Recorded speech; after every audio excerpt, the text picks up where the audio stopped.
I don't want them there, Jessica. They'll embarrass us in front of everyone.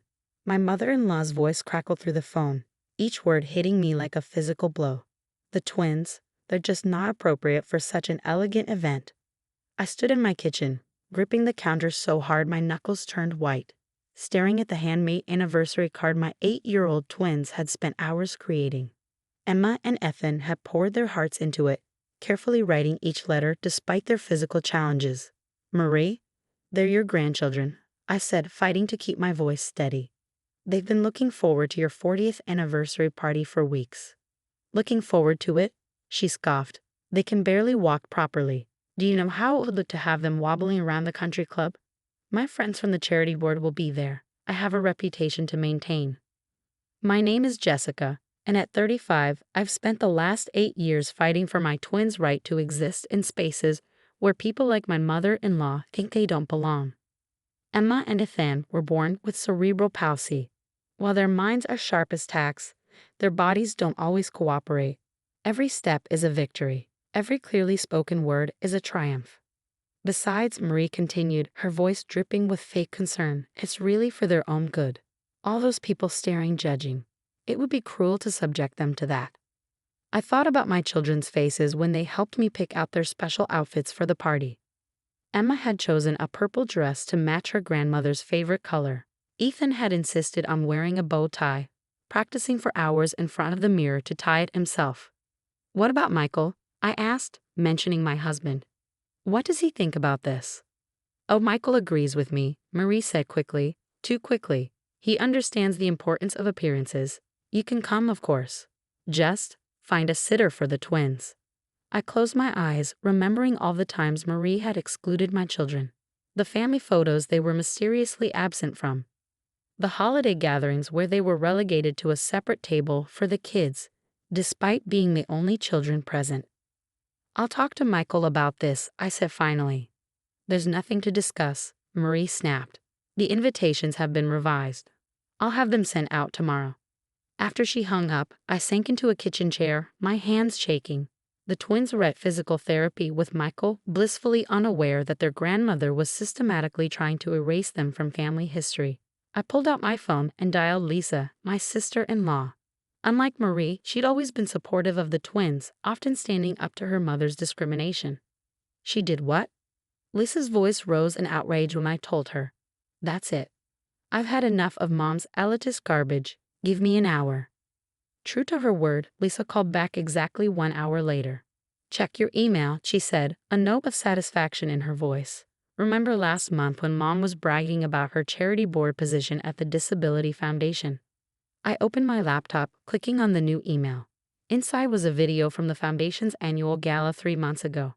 Marie stood at a podium, tears in her eyes as she spoke about her beloved grandchildren and how they'd opened her heart to the challenges faced by disabled children. She used the twins to get that position. Lisa explained. Played the devoted grandmother card. The Foundation's main donor was impressed by her personal connection to the cause. Keep watching. The video continued, showing Marie accepting a substantial check for the Foundation, spouting platitudes about inclusion and acceptance. My stomach turned. The anniversary party, Lisa continued, is being held at the country club because the Foundation is covering half the cost. They want to honor her work with disabled children. There's supposed to be a surprise presentation. I sat back, the pieces falling into place. She's been using my children to build her reputation while simultaneously hiding them away. Exactly. But here's the thing. The Foundation's director, Mrs. Anderson, is a close friend of mine. She's been wanting to meet the twins for months. Marie keeps making excuses. A plan began forming in my mind. Lisa, can you get me Mrs. Anderson's number? Already sent it to you. And Jess, make her regret this. After hanging up, I looked at the handmade anniversary card again. Emma had drawn hearts all around the edges, while Ethan had written, "We love you, Grandma," in his careful, shaky handwriting. They'd worked on it for days, determined to make it perfect. I picked up my phone and dialed Mrs. Anderson's number. She answered on the second ring. Mrs. Anderson, this is Jessica Chen, Marie Mitchell's daughter-in-law. I think there's something you should know about my children's relationship with their grandmother. By the time Michael brought the twins home from therapy, I had everything in place. He found me in the kitchen, starting dinner. Mom called, he said, hovering in the doorway. Something about the party invitations being revised. I turned to face him, noting the guilt in his expression. Did she tell you why? He shifted uncomfortably. Jess, you know how she gets. Maybe it would be easier if. If what? I interrupted. If we hide our children away, pretend they don't exist so your mother can maintain her perfect image. That's not fair.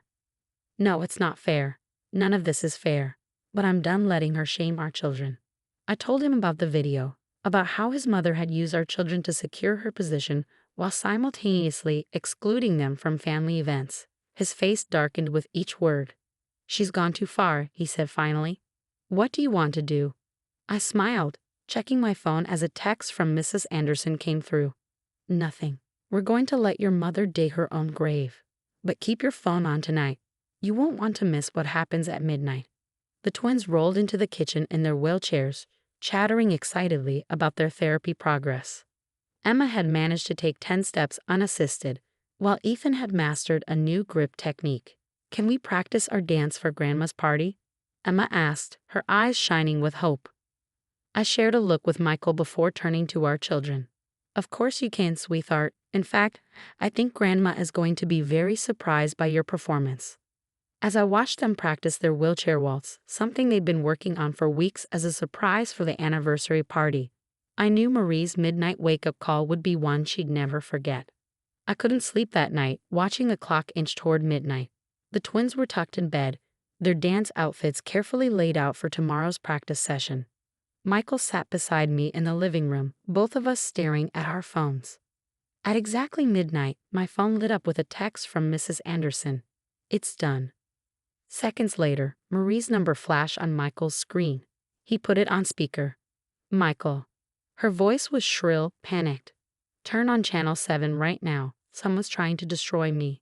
We already had the TV on, watching as the local news station aired its midnight special report. The headline scrolled across the bottom. Local charity board member accused of discrimination against disabled grandchildren. The broadcast played the video from the foundation gala, followed by audio recordings of Marie's phone calls, not just to me, but to others, revealing a pattern of discrimination. The reporter's voice was appropriately somber as she detailed how Marie Mitchell, board member of the Disability Inclusion Foundation, had systematically excluded her own disabled grandchildren from family events while using their story to advance her social standing. How did they get those recordings? Marie demanded. This is slander. I'll sue them. No, Mom, Michael said quietly, you won't. Because everything they're showing is true, isn't it? I was protecting our family's reputation. You don't understand what it's like, having to explain to people why your grandchildren can't walk properly, why they need those awful wheelchairs. Those awful wheelchairs help my children move independently, I cut in. They're not an embarrassment, they're tools that give Emma and Ethan freedom. Jessica. Mary spat my name like it was poison. You did this, didn't you? You vindictive little. Mrs. Mitchell. A new voice joined the call. This is Patricia Anderson from the Disability Inclusion Foundation. I think we need to discuss your position on the board. The silence that followed was deafening. Patricia. Marie's voice switched to her sugar-sweet social tone. This is all a misunderstanding. If you let me explain. Save it, Marie. I've seen the evidence. The Foundation's mission is to promote inclusion and acceptance. Your treatment of your own grandchildren goes against everything we stand for. The board will be meeting tomorrow morning to discuss your removal. But the anniversary party, Marie protested. The Foundation is sponsoring. Not anymore, Mrs. Anderson said firmly. However, we would love to redirect that sponsorship to a special celebration honoring your grandchildren's achievements. I understand Emma and Ethan have been preparing a wheelchair dance performance. I could practically hear Marie deflating. A wheelchair dance, she whispered. Yes, I said. They've been practicing for weeks. They wanted to surprise you, to show you how far they've come. But I guess that doesn't fit with your perfect image, does it? The line went dead. Michael looked at me, a mix of emotions playing across his face. The party's tomorrow night, he said. What do you think she'll do? Probably try to cancel it, I replied. But Lisa and Mrs. Anderson have already contacted all the guests. They know the truth now. The question is, What are we going to do? Michael reached for my hand. We're going to that party. All of us. It's time Mom learned that family means accepting people as they are, not as she wants them to be. The next morning brought a flurry of calls and texts. Marie had indeed tried to cancel the party, only to learn that the country club was now hosting an inclusion celebration sponsored by the foundation. Lisa had worked through the night, transforming the event from a traditional anniversary party into something far more meaningful. Emma and Ethan were ecstatic when we told them the party was still on. "Can we still do our dance, Mommy?" Emma asked, her eyes wide with hope. "Of course, sweetheart. In fact, you're going to be the stars of the show." We spent the morning getting ready. Emma twirled in her purple dress, while Ethan finally mastered his bow tie. Their wheelchairs had been decorated with twinkling lights, transforming them from medical equipment into magical carriages. As we pulled up to the country club, I saw Marie and my father-in-law standing at the entrance. She was wearing her planned anniversary outfit, but her usual confident posture was nowhere to be seen. Instead, she looked small, defeated. "The twins are here," someone announced as we approached. A crowd gathered, led by Mrs. Anderson herself. "Emma, Ethan," she called out warmly. "Your Aunt Lisa has told me so much about you. I hear you've prepared a special dance for tonight." The twins beamed with pride, all their practice sessions finally having a purpose. Marie watched silently as Mrs. Anderson knelt between their wheelchairs, genuinely engaging them in conversation about their dance and therapy progress. My father-in-law stepped forward, tears in his eyes. Unlike Marie, he had always shown love to the twins, though he had never stood up to his wife's discrimination. Until now. "Marie," he said, his voice carrying in the sudden quiet. "These are our grandchildren. It's time you saw them for who they are, not what you think they should be." The crowd parted as Emma and Ethan rolled forward, stopping in front of their grandmother. Emma reached into her wheelchair pocket and pulled out the handmade card they had created. "Happy anniversary, Grandma," she said softly. "We made this for you." Mary's hands trembled as she took the card. She opened it, reading the careful handwriting, tracing the lovingly drawn hearts. For the first time, I saw her perfect facade crack completely. "I'm so sorry," she whispered, tears streaming down her face. "I've been so wrong." The party transformed into something far more meaningful than a simple anniversary celebration. Emma and Ethan's wheelchair dance became the highlight of the evening, their practiced movements drawing both tears and applause from the guests. They spun and twirled, their decorated wheelchairs catching the light, proving that disability didn't mean inability. Mary sat in the front row, her perfectly composed mask completely shattered. She watched her grandchildren perform with new eyes, perhaps finally seeing them as they truly were, not burdens or embarrassments, but children full of life, love, and determination. After their performance, Mrs. Anderson took the microphone. "Tonight was supposed to be about honoring a long marriage," she began, "but instead it's become about something even more important, learning to open our hearts and minds to the beauty in our differences." She turned to Marie. "Mrs. Mitchell, your position on our board was meant to represent acceptance and understanding. While recent events have shown us that wasn't the case, tonight has given us hope that people can change and that love can overcome prejudice." Marie stood slowly, her hands shaking as she approached the microphone. The room fell silent. "I spent so many years worried about appearances," she said, her voice trembling, "about what others would think. In doing so, I missed what was right in front of me, the courage, the determination, and the pure joy my grandchildren bring to this world." She turned to Emma and Ethan. "I don't deserve your forgiveness, but I promise to spend every day trying to be the grandmother you deserve." Emma rolled forward, taking her grandmother's hand. "We love you, Grandma," she said simply. "That's why we wanted to dance for you." The following weeks brought real change. Marie resigned from the foundation's board, but not before working with Mrs. Anderson to establish a new program supporting families with disabled children. She threw herself into learning about cerebral palsy, attending the twins' therapy sessions, and truly understanding their challenges and triumphs. One afternoon, I found her sitting with Emma, patiently helping her practice her writing. The same handwriting she had once criticized as messy and inappropriate was now a source of pride as Emma carefully formed each letter. "Look, Grandma," Emma exclaimed, holding up her work. "I wrote your name." Marie hugged her tightly, tears in her eyes. "It's beautiful, sweetheart, just like you." Ethan experienced a similar transformation in his relationship with his grandmother. Marie learned to celebrate his achievements, like when he managed to stand unassisted for 30 seconds, with genuine enthusiasm rather than forced politeness. The country club, once a source of shame for Marie, became a regular meeting spot for a support group she helped organize for families with disabled children. The same friend she had once been so desperate to impress now joined her in advocating for better accessibility and understanding. 6 months after the party, we held another celebration, this time for the twins' 9th birthday. Marie insisted on hosting it at the country club, complete with wheelchair-accessible games and activities for all the guests. As I watched her interact with Emma and Ethan, helping them blow out their candles and open presents, Lisa came to stand beside me. "Quite a change, isn't it?" she said, smiling. "Who would have thought that midnight news report would lead to this?" I nodded, remembering the panic in Marie's voice that night. Sometimes people need a wake-up call to see their own prejudices. "You know," Lisa added, "Mom told me yesterday that those therapy sessions she's been attending, they're not just about understanding the twins.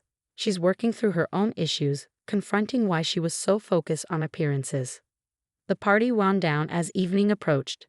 Emma and Ethan were surrounded by friends, both wheelchair users and non-wheelchair users, all playing together without a hint of the discrimination their grandmother had once feared. Marie approached me as I was packing up decorations.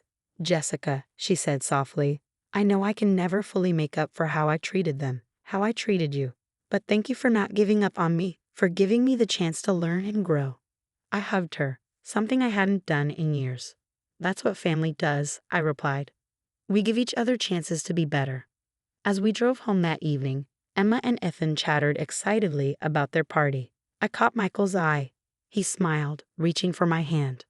"You know," he said, "when you planned that midnight revelation, I was worried it would destroy our family. Instead, it made us stronger." Looking in the rearview mirror at our children, their faces glowing with happiness, their wheelchairs decorated with birthday streamers, I knew he was right. Sometimes it takes a moment of complete breakdown to build something better, stronger, and more beautiful than before. Marie's journey from rejection to acceptance wasn't just about learning to love her grandchildren as they were.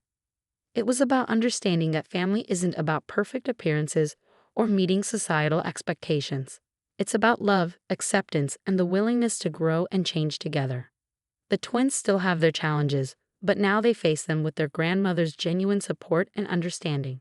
And every time I see Marie patiently helping them practice their exercises or proudly showing off their achievements to her friends, I'm reminded that it's never too late to open your heart and change your perspective. Sometimes the hardest call to make is the one that forces people to confront their own prejudices. But as our family learned, it can also be the most important call of all.